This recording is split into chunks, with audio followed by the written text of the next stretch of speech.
Hi, Peter. How are you? Yo, how are you? Doing well. So, obviously, this movie, like my favorite relationship ended up being your character and Adam's character kind of joining together to calm down in the middle of the pandemic. And Yes, thank you. so, as a younger actor, how is it kind of coming into a role like this and building that relationship? Because it's a strange one, but it works in the movie because you guys do it so well. Yeah, it was a lot easier than I thought it'd be. I think it was because Adam was like my dance partner, my partner in crime. Um, and it was just pretty easy because since my parents, I don't really feel close to my parents in the movie in the beginning. Not close, I just feel distant from them. And Adam is the only person who actively tried to reach me on a personal level instead of school and the future and boarding school and all that. And since he's so free as a person, it kind of just freed me up, and it made the relationship just go like it was so easy because he's so free as a person. So yeah. Is it? It is. So it's a very funny movie. But they're for the most part, they're like some big heavy hitters in comedy. Like we all kind of know what Reed Scott's going to bring to a role. We know what Adam Pally is going to do. Jordana Brewster is surprisingly funny when you actually like watch her work because Yeah. people associate it with Fast and the Furious. Is that daunting as like a young actor going into something being like, oh yeah, like I know these people are funny. I've seen them do things before. Well, I got to tell you, I actually was super lucky in the sense that I hadn't seen any of their work before. So I remember my first meeting with Adam, and I was not as intimidated as I thought I'd be. I was like, oh, okay. I don't fully know who this is. So going to set, I still hadn't seen any of their work. And I found out there on set how, like you said, like they're heavy hitters and they're crazy and they're on their feet and they're improvising and they're just throwing out lines. And our writer too, Nick, was super cool with just throwing out lines. And I realized on set how great they are. And of course, that the nerves kicked in. And that's when I got really nervous, but they were super cool about it. But yeah, they're incredible. And it was daunting when I realized how great they are, but they were always right by me and patting me on the back and telling me to keep going. And it was one big team. So it was great. Did so you mentioned improv because I used to do improv in New York. So like that's how I mean I knew Adam Pally from Wait, you other did stuff. improv in New York? Yeah, UCB. But Oh, like wow. before it went kind of kaput. But Adam Yeah. Pally used to do improv there all the time. So I would see him. So like I know he's like very quick about improv. Yeah. Is that something you guys got to do? Did you get to kind of like do improv with them, or were you more just like, I'm gonna stick to my scenes. No, Everyone else no, can have fun. no. We were all going.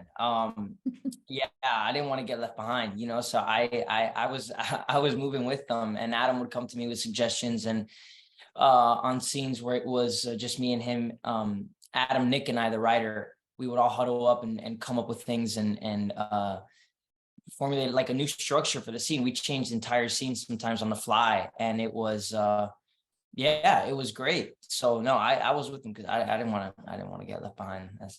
So yeah, I had to When be right behind. and your character, it is kind of I said we are now getting at that point where we want to watch things that are about the pandemic because for Right. a good 2 years, none of us wanted to. We were like, don't even put a mask in your show. I don't want to see it. Yeah. But we're now getting coming around to like, yeah, we can watch this stuff. Like we're a little bit more Right. comfortable. But your character really does kind of encapsulate that feeling that a lot of people had, but we don't, for some reason, no one wants to talk about like that Mm. feeling of being lost and having all of these anxieties and not really knowing what to do. But as a young performer, like you do a great job of making it clear like he is not doing well, and his mom knows that, but his dad like doesn't seem to care. Um, but approaching that from an acting standpoint, how did it like what was that kind of feeling like for you? Was it daunting knowing like you were representing something that a lot of people experience but no one wants to talk about? Yeah. Thank God I didn't think of it like that because that would have been very daunting. But no, I thought of it more as like I just really wanted to dive into his anxiety and why he feels anxious. And I'm not somebody who regularly deals with anxiety, but I've seen it affect a lot of people close to me. And I went to an arts high school, and a lot of people there dealt with anxiety because, I mean, I think, as you know, and you've talked to so many people, so many actors, so many people in this industry, it's the way that we're perceived is very important to everybody, especially in the arts world. And I think that's Max's biggest issue, is he really wants to be perceived well, and he cares about how other people see him. So instead of thinking about what he represents and that sort of angst, I just thought about him as a human, and um what he's struggling with. And it was that his relationship with his dad, the pressure that he feels with the future and having to live up to his dad's alpha male businessman, status quo, and that's what got me in the pocket, instead of thinking about, wow, look, okay, Peter, come on, get ready, because this is what you represent. But yeah, looking back, I'm grateful that I got to play somebody that does represent that, because we all felt that. Whether you have anxiety or not, you went down that rabbit hole during COVID. So yeah. Yeah, and I think one of my favorite parts of this whole movie is, I don't know why it happens in movies all the time, but I love that it does. When Max decides he's going to try and drive a car into the ocean, and it very clearly backfires, but he's like, I'm going to do it, and he's committed to Wait, did it. you say this happens in all the movies? It happens in a lot more than you think. Like, you're watching a movie and someone's like, I'm going to let the ocean take my car out. And I'm just like, that's not how any of that works. Oh my God. It's happened. I've watched a lot that it's. All right, you need to share me those movies, because I haven't seen them. I want to So see I was that. watching this and I was like, he's doing the same thing. They think you can just drive cars into the ocean. The tide doesn't work like that. But it is such like a childish gut reaction of like, I'm going to drive this into the ocean, Yeah. and not think anything past the point of, I got it on the beach. But it was very sweet, because you could feel how angry he was at like the situation he got put in, even though he couldn't do his revenge. Yeah. Which I have to assume, as an actor, is that fun, getting to do those things where it's like it was his revenge and it backfired, but it was so much fun to watch this So kid just fun. like furious. It's so fun. That whole day shooting on the beach was so fun. But yeah, you put it perfectly. It was just like exhilarating. It was freeing to be able to just be like, you know what, I'm going to take your car, I'm going to drive it right in on that beach, right into the ocean. And then of course he doesn't get it, and that's even more frustrating. But yeah, that was the best part. That was like the easiest day for me to shoot, because I've been like this ball holding everything in for the whole movie. And then finally in that moment is where I can let go and be like, ah, you did this, you did that. I don't want to spoil the movie, but but yeah, so it was a lot of fun. It was freeing, and yeah, it was easy. It was smooth that day. So yeah. Well, we do have, for my last question, it's very, very easy, because I need to know. Obviously, Charlie is making fun of Max because Max is young and doesn't know music. And so he is yelling at him about the band Oasis. And so then the Yeah. two of them are singing Wonderwall.